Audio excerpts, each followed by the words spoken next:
Hello everyone, আসসালামু আলাইকুম। আজকে হলিক্রস কলেজের একদম অফিসিয়াল যে ভর্তি বিজ্ঞপ্তি, আজকে আমি তোমাদের সেটা নিয়ে কথা বলবো। তোমরা যারা 26-27 শিক্ষাবর্ষে যে ভর্তি হবে, এসএসসি 26 রয়েছে, তোমাদের জন্য আজকে এই ভিডিওটা। যদিও এই ভর্তি বিজ্ঞপ্তিটা যে গত বছরের 25-26 শিক্ষাবর্ষের, কিন্তু এটা খুব বেশি চেঞ্জ হয় না, একদম সেম থাকে। তো হলিক্রস কলেজে তোমার ভর্তি পরীক্ষার জন্য তোমার ভর্তি যেই আবেদনের যোগ্যতা সেটা কত। যেমন তুমি যদি বিজ্ঞান বিভাগ থেকে হও, তাহলে তোমাকে অবশ্যই এসএসসি পরীক্ষায় জিপিএ 5 থাকতে হবে। এটা must, with higher math and biology, এই দুইটা সাবজেক্ট তোমার অবশ্যই থাকতে হবে। আর তোমার যদি জিপিএ 5 না থাকে, তাহলে কিন্তু তুমি ভর্তি পরীক্ষার জন্য অ্যাপ্লাই করতে পারবে না। তুমি যদি মানবিকের স্টুডেন্ট হও, তাহলে তোমার জিপিএ লাগবে জিপিএ 3 থেকে জিপিএ 5, এই রেঞ্জের মধ্যে। যেমন তোমার যদি জিপিএ 3.25 হয়, তাহলেও কিন্তু তুমি ভর্তি পরীক্ষায় আবেদন করতে পারবে। আর তুমি যদি ব্যবসায় শিক্ষার স্টুডেন্ট হও, তাহলে তোমার জিপিএ লাগবে জিপিএ 4 থেকে জিপিএ 5, এই রেঞ্জের মধ্যে তোমার জিপিএ থাকতে হবে। এটা যে যারা বিজ্ঞানের স্টুডেন্ট আছো বা মানবিক আর ব্যবসা শিক্ষায় আছো, তোমরা যদি সেম বিভাগেই ভর্তি হতে চাও, যদি বিজ্ঞানে ভর্তি হতে চাও, অথবা যদি মানবিকে ভর্তি হতে চাও, অথবা যদি ব্যবসা শিক্ষায় ভর্তি হতে চাও, তাহলে তোমাদের সর্বনিম্ন এই জিপিএ গুলো লাগবে। হ্যাঁ, শুধু সায়েন্সের জন্য জিপিএ 5 মাস্ট, কিন্তু আর্টস আর কমার্সের জন্য সর্বনিম্ন জিপিএ 3 আর জিপিএ 4। এখন তুমি যদি বিভাগ পরিবর্তন করতে চাও, তাহলে তোমার জিপিএ কত লাগবে। বিভাগ পরিবর্তনের ক্ষেত্রে তুমি যদি বিজ্ঞান আর ব্যবসা শিক্ষা থেকে যদি বিভাগ পরিবর্তন করে মানবিক বিভাগে যেতে চাও, এর মানে তুমি সায়েন্স বা কমার্স থেকে তুমি যদি মানবিকে যেতে চাও, তাহলে তোমার জিপিএ 4 বা জিপিএ 4 এর বেশি থাকতে হবে। যদি মানবিকে যেতে চাও, সায়েন্স বা কমার্স থেকে তুমি যদি মানবিকে যেতে চাও, তাহলে কিন্তু তোমার জিপিএ 4 এর কি লাগবে, বেশি জিপিএ থাকতে হবে। আর তুমি যদি বিজ্ঞান বিভাগ থেকে যদি তুমি ব্যবসা শিক্ষায় যেতে চাও, তাহলে কিন্তু তোমার জিপিএ 4.25 থাকতে হবে। তুমি যদি বিজ্ঞান থেকে কমার্সে যেতে চাও, তাহলে তোমার থাকতে হবে জিপিএ 4.25। ওকে, তো আশা করি তোমাদের যে জিপিএ কত লাগবে ভর্তি পরীক্ষায়, সে বিষয়টা ক্লিয়ার হয়েছে। এখন দেখো, আচ্ছা, এখানে ভর্তি পরীক্ষার যে ডেটটা সেটা যে বলে দিয়েছে ভর্তি পরীক্ষা কবে হবে, দেন তুমি কবে যে ভর্তি পরীক্ষার জন্য ফর্ম তুলবে, এগুলো সবই তোমার ভর্তি বিজ্ঞপ্তিতে বলা থাকবে। নর্মালি তোমার যে এসএসসি রেজাল্টের তোমার যে পরপরই যে কি করে, তোমার ভর্তি বিজ্ঞপ্তিটা প্রকাশ হয় নর্মালি 15 দিন পর। এসএসসি রেজাল্টের 10 থেকে তোমার 15 দিন পর কি হয়, তোমার ভর্তি বিজ্ঞপ্তিটা প্রকাশ করা হয় ওদের হলিক্রস কলেজের যে ফেসবুক পেজ আর ওদের যে ওয়েবসাইট রয়েছে, সেই ওয়েবসাইটে। হ্যাঁ, আর তার ভর্তি বিজ্ঞপ্তি প্রকাশে আবার 10 থেকে 15 দিন পর কি হয়, তোমার ভর্তি পরীক্ষা অনুষ্ঠিত হয়। তো সেটা তোমার কিন্তু ভর্তি বিজ্ঞপ্তিতে বলা থাকবে যে তোমার পরীক্ষা কবে, তুমি যে কত তারিখে তুমি ভর্তি ফর্ম পূরণ করবা, কিভাবে ফর্ম পূরণ করবা। ওকে, আচ্ছা, এখন কিন্তু ভর্তি পরীক্ষা অ্যাপ্লাই করার জন্য ভর্তি পরীক্ষায় তোমার যে কিভাবে তুমি ফর্ম পূরণ করবে, এটা কিন্তু এখন খুব সহজ হয়ে গিয়েছে। আগে কিন্তু কলেজ থেকে ফর্ম নিতে হতো, অনলাইন অ্যাপ্লিকেশন করার কোনো প্রসেস ছিল না, কিন্তু করোনার পর থেকে অনলাইন সিস্টেমটা চালু হয়েছে। এখন দেখো, তুমি অনলাইনে কিভাবে অ্যাপ্লাই করবা, সেটা তোমার এই যে এখানে বলে দেওয়া আছে, তুমি পড়লে ইজিলি এটা বুঝতে পারবে। আর তুমি পেমেন্টও বিকাশের মাধ্যমে করতে পারবে। এরপর পারমিট স্লিপ ডাউনলোড করে রাখতে হবে। তো আবেদন ফর্ম আর তোমার পারমিট স্লিপ অবশ্যই প্রিন্ট করে তোমার সংগ্রহে রাখতে হবে। হ্যাঁ, এই দুইটা কিন্তু তোমার ভর্তি পরীক্ষার সময় তোমার সাথে নিয়ে যেতে হবে। তো এই দুইটা খুব যত্নের সাথে তুমি তোমার কাছে প্রিন্ট করে রাখবে। এখন সিলেকশন টেস্টের দিন তোমাকে কি কি নিয়ে যেতে হবে বা কি কি জমা দিতে হবে, সেটা যে 1 নম্বরে তোমাকে ডাউনলোডকৃত যে আবেদন ফর্ম, সেটার সাথে তোমার সদ্য তোলা পাসপোর্ট ছবি অ্যাটাচ করে দিবে। তারপর যে এসএসসি পরীক্ষার যে প্রবেশপত্রে যে ফটোকপি আছে, সেটা তুমি যে নিয়ে যাবা। অনলাইন রেজাল্টে যে একাডেমিক ট্রান্সক্রিপ্ট কপি আছে, সেটা তোমাকে সাথে করে নিয়ে যেতে হবে। আর এই সবগুলো তুমি কি করবে, অ্যাটাচ করে একসাথে স্ট্যাপেল করে নিয়ে যাবে। এখন তুমি পরীক্ষার হলে তোমার সঙ্গে কি কি রাখতে পারবে। পরীক্ষার হলে তুমি যে পারমিট স্লিপটা সাথে রাখতে পারবে, কলম সাথে রাখতে পারবে, পেন্সিল, রাবার ও স্কেল, আর এগুলো সব তুমি একটা ক্লিয়ার ফাইলে নিয়ে যাবে। ওকে, এখন পরীক্ষার হলে তুমি কি আনতে পারবে না, দিস ইজ মোস্ট ইম্পর্টেন্ট, ওকে? কারণ এগুলো যদি তোমার সাথে থাকে তাহলে কিন্তু তোমাকে পরীক্ষা বাতিল করে দিতে পারে। কি কি রাখা যাবে না? মোবাইল ফোন, ক্যালকুলেটর, তারপর স্মার্ট ঘড়ি, কোনো ধরনের ইলেকট্রিক ডিভাইস, এগুলো কিন্তু একদমই তোমার আনা যাবে না, সাথে নেওয়াই যাবে। এরপর এখানে তোমাকে ভর্তি ফর্ম পূরণ সংক্রান্ত বলে দিছে যে তুমি কিভাবে হচ্ছে যে ভর্তি ফর্ম পূরণ করবে। যে যেমন অনলাইনে ভর্তি ফর্ম পূরণের সময় নির্ভুলভাবে সঠিক তথ্য দিবে, কোনো তথ্য যেন ভুল না হয়, তাহলে কিন্তু তোমার ভর্তি বাতিল করে দিবে, ওকে? এরপর ভর্তির আবেদন ফর্ম পূরণের সময় এসএসসি পরীক্ষার প্রবেশপত্র ও ট্রান্সক্রিপ্ট অনুযায়ী কিন্তু তোমাকে ইনফরমেশনগুলো দিতে হবে। তুমি যদি এই পরীক্ষার প্রবেশপত্র আর ট্রান্সক্রিপ্ট অনুযায়ী তথ্য না দাও তাহলে কিন্তু তোমার স্পেলিং মিস্টেক হতে পারে, তারপর ভুল ইনফরমেশন তুমি মিস্টেকেনলি দিয়ে দিতে পারো। তো অবশ্যই ফর্ম ফিল আপের সময় প্রবেশপত্র আর ট্রান্সক্রিপ্ট কিন্তু সাথে নিয়ে তারপর ফর্ম পূরণ করবে। এরপর আবেদন ফর্মে অবশ্যই সদ্য তোলা ছবি দিবে, আগের ছবি কিন্তু দিবে না। তারপর যেই এসএসসি পরীক্ষায় যত জিপিএ পেয়েছো সেটা তোমাকে উল্লেখ করতে হবে। এরপরে বলা আছে যে তোমার হচ্ছে যে এ প্লাসের ক্ষেত্রে কোন কোন এ প্লাস কাউন্ট হবে। প্রথম 10টা বিষয়ে এ প্লাস কাউন্ট হবে, হ্যাঁ? ফিজিক্যাল এডুকেশন আর ক্যারিয়ার এডুকেশন এইগুলোর এ প্লাস কিন্তু তোমার কাউন্ট হবে না। বিশেষ করে এটা সায়েন্সের যারা আসো, সায়েন্সের স্টুডেন্টদের জন্য কিন্তু খুবই mandatory, and arts commerce also. তোমার প্রথম 10টা সাবজেক্টের এ প্লাস কাউন্ট হবে, পরে 2টা সাবজেক্টে এ প্লাস কাউন্ট হবে না। এখন ভর্তি পরীক্ষার ফলাফল কিভাবে নির্ধারণ করা হয় দেখো, এটা কিন্তু ইম্পর্টেন্ট। কিভাবে হয়? এসএসসি পরীক্ষা প্রাপ্ত জিপিএ এর সাথে তোমার অ্যাড হবে সিলেকশন টেস্টের নাম্বার, ওকে? জিপিএ আর সিলেকশন টেস্টের নাম্বার হচ্ছে যে টোটাল করে তোমার হচ্ছে মেরিট লিস্ট প্রকাশ করা হয়। সেই মেরিট লিস্টের সাথে অগ্রাধিকার ভিত্তিতে নিজ বিদ্যালয়ের শিক্ষার্থী, ক্ষুদ্র নৃগোষ্ঠী, সংখ্যালঘু, প্রতিবন্ধী, প্রত্যন্ত এলাকার স্কুল কলেজের শিক্ষার্থীদের মেধা অনুযায়ী বিবেচনা করা হবে। তার মানে এটা হচ্ছে যে তোমার স্পেশাল কেস। এখন সিলেকশন টেস্ট সিলেবাস কোনটা দেখো, এটা কিন্তু খুবই ইম্পর্টেন্ট। সিলেকশন টেস্টের সিলেবাস কি হবে? সিলেকশন টেস্টের সিলেবাস এসএসসি পরীক্ষা 2025 এর সিলেবাস অনুযায়ী টেস্ট নেওয়া হবে। এটা যেহেতু 2025 সালের, তার মানে অবশ্যই 25 সালের সিলেবাস অনুযায়ী নেওয়া হবে। তাহলে তুমি যখন 2026 সালে পরীক্ষা দিবে তখন তোমার কি হবে? 2026 সালের যে এসএসসি পরীক্ষার যেই তোমার হচ্ছে যে সিলেবাস আছে সেই সিলেবাস অনুযায়ী কিন্তু তোমার পরীক্ষা হবে, সেটা কিন্তু বুঝাই যাচ্ছে যে তোমার পরীক্ষার সিলেবাস কি হবে। এখন মোস্ট ইম্পর্টেন্ট যে বিষয়টা সেটা হচ্ছে যে তোমার সিলেকশন টেস্টের বিষয়, এটা কিন্তু খুবই গুরুত্বপূর্ণ। তুমি দেখো যে সিলেকশন টেস্টে তোমার বিষয় কি হবে।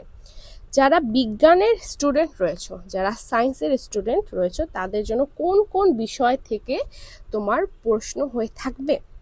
শুধুমাত্র বিজ্ঞানের স্টুডেন্ট এবং যারা বিজ্ঞান বিভাগে পরীক্ষা দিবে তাদের জন্য যেই বিষয় থেকে পরীক্ষা হবে সেটা হচ্ছে যে বাংলা, ইংরেজি, পদার্থবিজ্ঞান, রসায়ন, উচ্চতর গণিত, জীববিজ্ঞান ও সাধারণ জ্ঞান। তোমার টোটাল এই সাবজেক্টগুলো থেকে কিন্তু কোশ্চেন হয়ে থাকবে। তোমরা যারা মানবিকের পরীক্ষার্থী আছো এবং মানবিকে তুমি পরীক্ষা দিবে তাদের জন্য কোন কোন বিষয় থেকে পরীক্ষা আসবে? বাংলা, ইংরেজি, সাধারণ গণিত, ভূগোল, পৌরনীতি, অর্থনীতি, ইতিহাস ও সাধারণ জ্ঞান, এই বিষয়গুলো থেকে কিন্তু তোমার প্রশ্ন হয়ে থাকবে। আর তোমরা যারা হচ্ছে ব্যবসায় শিক্ষা আছো, মানে কমার্সের স্টুডেন্ট রয়েছে এবং কমার্সেই তোমরা পরীক্ষা দিতে চাচ্ছ, তাদের জন্য কোন কোন বিষয় থেকে আসবে? তাদের জন্য এই বিষয়গুলো থেকে আসবে। সেটা হচ্ছে যে বাংলা, ইংরেজি, সাধারণ গণিত, হিসাব বিজ্ঞান, ফিনান্স ও ব্যাংকিং, ব্যবসায় উদ্যোগ ও সাধারণ জ্ঞান। এই টোটাল এই সাবজেক্টগুলো থেকে কিন্তু তোমার পরীক্ষা হবে। এখন মজার একটা বিষয় হচ্ছে যে আমরা কিন্তু ফার্স্টের দিকে দেখলাম যে তুমি যখন গ্রুপ চেঞ্জ করতে চাও, মানে তুমি যখন সায়েন্স বা আর্টস থেকে যাবে, তুমি যখন সায়েন্স আর কমার্স থেকে আর্টসে যাবে তখন তাহলে কি করবে? তখন কি তুমি সায়েন্সের সাবজেক্ট থেকে পরীক্ষা দিবে নাকি আর্টসের সাবজেক্ট থেকে, কমার্সের সাবজেক্ট থেকে পরীক্ষা দিবে? যদি তুমি আর্টসে ভর্তি হতে চাও, তুমি যদি আর্টসে ভর্তি হতে চাও তাহলে কিন্তু তোমাকে এই আর্টসের বিষয়ে পরীক্ষা দিতে হবে। আর্টসে ভর্তি হতে চাইলে তোমাকে অবশ্যই আর্টসের বিষয়ে পরীক্ষা দিতে হবে। সেগুলো হচ্ছে যে আমি এই যে রেড কালার করে বক্স করে দিলাম, এই সাবজেক্টগুলো পরীক্ষা দিতে হবে তুমি যদি সায়েন্স অ্যান্ড কমার্সের স্টুডেন্ট হয়ে থাকো এবং তুমি যদি সায়েন্স বা কমার্স থেকে তুমি যদি আর্টসে আসতে চাও, তাহলে কিন্তু তোমাকে এই আর্টসের এই সাবজেক্টগুলোতে পরীক্ষা দিতে হবে। ভালো করে শুনে রাখো, এই বাংলা, ইংরেজি, সাধারণ গণিত, ভূগোল, পৌরনীতি, অর্থনীতি, ইতিহাস ও সাধারণ জ্ঞান। তুমি যদি সায়েন্স বা কমার্সের স্টুডেন্ট হও এবং আর্টসে পরীক্ষা দিতে চাও, তাহলে কিন্তু তোমাকে এই সাবজেক্টে পরীক্ষা দিতে হবে, মানে তোমার প্রশ্ন কিন্তু এই বিষয় থেকে আসবে। আর তুমি যখন সায়েন্সের স্টুডেন্ট এবং সায়েন্স থেকে কমার্সে আসতে চাচ্ছ, তখন কিন্তু তোমার কমার্সের এই যে সাবজেক্টগুলো রয়েছে সেই সাবজেক্ট থেকে কিন্তু তোমার কোশ্চেন হবে, কমার্সের সাবজেক্টগুলো থেকে তোমার কোশ্চেন হবে। সেটা হচ্ছে যে বাংলা, ইংরেজি, সাধারণ গণিত, বাংলা, ইংরেজি, সাধারণ গণিত, তারপর হিসাব বিজ্ঞান, ফিনান্স ও ব্যাংকিং, আর হচ্ছে যে তোমার সাধারণ জ্ঞান। এইগুলো থেকে কিন্তু তোমার কোশ্চেন হয়ে থাকবে। ওকে, আশা করি তোমরা বিষয়টা বুঝতে পেরেছো যে গ্রুপ চেঞ্জের ক্ষেত্রে কিন্তু তোমার নিজের বিভাগ থেকে প্রশ্ন আসবে না, তোমরা যে বিভাগে পরীক্ষা দিতে চাচ্ছ সেই বিভাগ থেকে কিন্তু তোমার প্রশ্ন হয়ে থাকবে। এরপর ভর্তি বিজ্ঞপ্তিতে কিন্তু তোমার সিলেকশন টেস্টের তারিখ কবে সেটা বলে দেওয়া থাকবে, যে তুমি অ্যাপ্লিকেশন করার পর কবে তোমার ভর্তি পরীক্ষা হবে সেটা বলে দেওয়া থাকবে। সকল গ্রুপের জন্য, সায়েন্স, আর্টস, কমার্স সবার জন্য বলা থাকবে। এরপর সিলেকশন টেস্টের যে সময় আর আসন ব্যবস্থাপনা, যে তোমার পরীক্ষার কয়টার সময় হবে, তারপর তোমার সিট কোথায়, সেগুলো কিন্তু তোমার অফিসিয়াল ফেসবুক পেজ আর অফিসিয়াল যে ওয়েবসাইট রয়েছে সেখানে তোমার হচ্ছে যে ওরা পাবলিশ করে দিবে। তুমি হচ্ছে যে ওদের অফিসিয়াল ওয়েবসাইটে গিয়ে বা ফেসবুক পেজ থেকে সেটা তুমি জেনে নিতে পারবে। এরপর সিলেকশন টেস্টের চূড়ান্ত ফলাফল তোমার হচ্ছে যে ওদের যে ফেসবুক পেজ বা ওদের যে ওয়েবসাইট রয়েছে সেখানে কিন্তু তোমার হচ্ছে যে বলে দেওয়া থাকবে যে কারা কারা সিলেকশন টেস্ট অ্যান্ড সব কিছু মিলিয়ে তোমরা সিলেক্টেড হয়েছো হলিক্রস কলেজের জন্য। ওকে, এরপর হচ্ছে যে ভর্তির তারিখ, ফলাফল প্রকাশের পর তোমাকে ভর্তি তারিখও দিয়ে দেওয়া হবে। নর্মালি রেজাল্ট পাবলিশের পর ভর্তি হওয়ার সময় খুব বেশি ডিফারেন্স থাকে না, একদিন বা 2 দিনের মধ্যেই তোমার হচ্ছে যে কি করতে হয়, ভর্তি হয়ে যেতে হয়। যেমন দেখো এখানে 14ই আগস্ট হচ্ছে যে ফল প্রকাশ পেয়েছে, 15 আর 16 আগস্টের মধ্যে তোমার ভর্তি হতে হবে মাস্ট। তুমি যদি এই সময়ের মধ্যে ভর্তি না হও, তোমার কিন্তু ভর্তি ক্যান্সেল হয়ে যাবে, মানে তুমি যে চান্স পেলে সেটা কিন্তু ক্যান্সেল হয়ে যাবে। ওকে, তো একদিনের ব্যবধানে তোমাকে ভর্তি হয়ে যেতে হবে। আর আসন সংখ্যা কত, যে তুমি সায়েন্সে কতটা সিট, আর্টসে কতটা সিট। আসন সংখ্যা হচ্ছে যে বিজ্ঞান বিভাগে আছে তোমার 780টি, ব্যবসায় শিক্ষায় আছে 270, আর মানবিক আছে 260। এটা হচ্ছে হলিক্রস কলেজের টোটাল সিট সংখ্যা। মানবিকের জন্য 260 জনকে নেওয়া হবে, ব্যবসায়ের জন্য 270 জনকে, আর সায়েন্সের জন্য 780 জন স্টুডেন্ট তোমার নেওয়া হয়ে থাকবে। এখন দেখো মোস্ট ইম্পর্টেন্ট যে জিনিসগুলো আমরা হচ্ছে যে খেয়াল করি না কলেজের বিষয়, সেটা কি, সেটা হচ্ছে যে এই যে এখানে যেই তোমার নির্দেশনাগুলো দেওয়া আছে, এটা কিন্তু আমরা অনেকেই হচ্ছে যে খুব বেশি একটা আমলে নিই না। এরপরে কলেজে ভর্তি পর গিয়ে দেখা যায় যে আমরা বিড়ম্বনায় পড়ি। সেগুলো কি, যেমন ক্লাসে নিয়মিত অবশ্যই উপস্থিত থাকতে হবে, এটা মাস্ট। তুমি যদি একদিনও মিস করো, হ্যাঁ, তুমি যদি বন্ধ দাও, তাহলে কিন্তু তোমার গার্জিয়ান সহ তোমার কিন্তু গার্জিয়ান প্লাস অ্যাপ্লিকেশন সহ তোমার কিন্তু পারমিশন নিতে হবে যে তুমি কেন বন্ধ দিলা। নির্ধারিত ইউনিফর্ম অবশ্যই তোমাকে পরিধান করতে হবে, কোনো কালারফুল ড্রেস তুমি পরতে পারবে না, কালারফুল হেয়ার ক্লিপ বা হেয়ার ব্যান্ডও তুমি ইউজ করতে পারবে না। আর শরীরচর্চা বা সহ পাঠ্যক্রমে তোমাকে অবশ্যই কিন্তু বাধ্যতামূলক অংশগ্রহণ করতে হবে। আর যারা মেরিড গার্লসের জন্য কিন্তু তোমার ভর্তি অ্যালাউড না, এটা এখানে উল্লেখ করা আছে। আর যদি ক্লাস চলাকালীন সময় কারো যদি বিয়ে হয়ে যায়, তাকে কিন্তু টিসি দিয়ে দেওয়া হবে। এগুলো অবশ্যই আগে থেকে জেনে নেওয়া উচিত। আর কলেজে মোবাইল ফোন আনা ও ব্যবহার করা সম্পূর্ণরূপে কি তোমার নিষেধ, এটা করাই যাবে না। কলেজে তোমার হচ্ছে যে ফোন আনা আর ব্যবহার করা সম্পূর্ণরূপে নিষেধ, যদি পাওয়া হয় ফোন আর ফেরত দেওয়া হয় না। আর যদি তোমার এই সকল বিষয়ে যদি আপত্তি থাকে, তাহলে তোমার হলিক্রস কলেজে ভর্তি হওয়ার কোনো প্রয়োজন নেই, এটা কলেজ অথরিটি কিন্তু বলে দিয়েছে যে এইসব জিনিস তোমাকে মেনটেন করতে হবে, মানতে হবে। তো অবশ্যই জেনে তারপর তোমরা হলিক্রস কলেজে ভর্তি হও। এগুলো কিন্তু খুবই ইম্পর্টেন্ট বিষয়গুলো হচ্ছে যে জেনে রাখা। ওকে, এখন এখানে কিন্তু কোথাও বলা নেই যে হলিক্রস কলেজে ভর্তি হওয়ার পর তোমরা কোথায় থাকবে, তাই না? তোমাদের এখানে কোনো হোস্টেল নেই, তারপর হলিক্রস কলেজের কোনো নিজস্ব হোস্টেল নেই, নিজে হচ্ছে যে থাকার ব্যবস্থা করতে হবে। এখন তুমি যেহেতু হলিক্রস কলেজের নিজস্ব হোস্টেল নেই, তাহলে তুমি কি করবে, হলিক্রস কলেজের সাথে তোমার কলেজের তোমার অপোজিট যে রোড সাইড আছে সেখানে অথবা আশেপাশে অনেক প্রাইভেট হোস্টেল আছে, সেই প্রাইভেট হোস্টেলে তুমি থাকতে পারো। সেখানে তুমি সিট ভাড়া করে থাকতে পারো। সেটা কস্ট তোমার হচ্ছে যে 7-8 যদি সিট ভাড়া নাও, আমাদের সময় হচ্ছে যে 7-8 হাজার করে ছিল, এখন হয়তো বা 8-9 হাজার করে হতে পারে। আর কলেজের ফি সম্পর্কে তোমাদেরকে যদি একটু বলি, সেটা হচ্ছে যে প্রথম যখন তুমি ভর্তি হবা, এই যে চূড়ান্ত যেই ভর্তির তারিখ 12 নাম্বার পয়েন্টে যেটা বলা আছে যে চূড়ান্ত ভর্তির তারিখ, তখন হচ্ছে যে একটু মোটামুটি টাকা লাগে। তোমার সায়েন্স আর্টস কমার্স ভেদে একটু ডিফারেন্স হতে পারে, বাট তোমার হচ্ছে যে কত লাগতে পারে 15 থেকে 20 হাজার এই রেঞ্জের মধ্যে তোমার হচ্ছে যে প্রথম একদম চূড়ান্ত ভর্তির দিন এটা হচ্ছে তোমার খরচ হবে। এটা কিন্তু শুধু তোমার কলেজে, এরপর এর সাথে কিন্তু তোমার থাকা খাওয়া আলাদা। হ্যাঁ, থাকা খাওয়া তোমার আলাদা।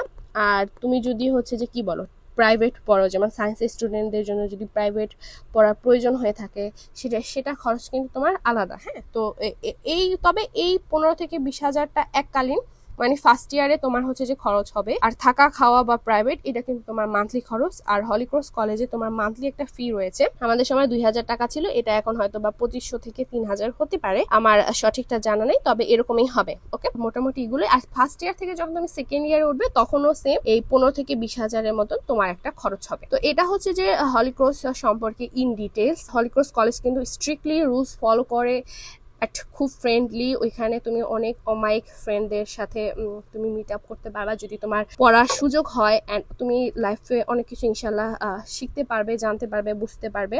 সেখানে একদম তুমি মনে করো যে ক্রিম স্টুডেন্টদের সাথে তুমি পড়াশোনা করতে পারবে, যেটা অ্যাকচুয়ালি তোমার লাইফকে অনেক বেশি শেপ দিবে। আশা করি এই ভিডিওটা তোমাদের জন্য হেল্পফুল ছিল অ্যান্ড ইনফরমেটিভ ছিল। তো তোমাদের যদি হলিক্রস কলেজ নিয়ে কোনো কোশ্চেন থাকে তো আমাকে কমেন্ট বক্সে তোমরা জানাতে পারো। আজকে এই পর্যন্তই। আল্লাহ হাফেজ, আসসালামু আলাইকুম।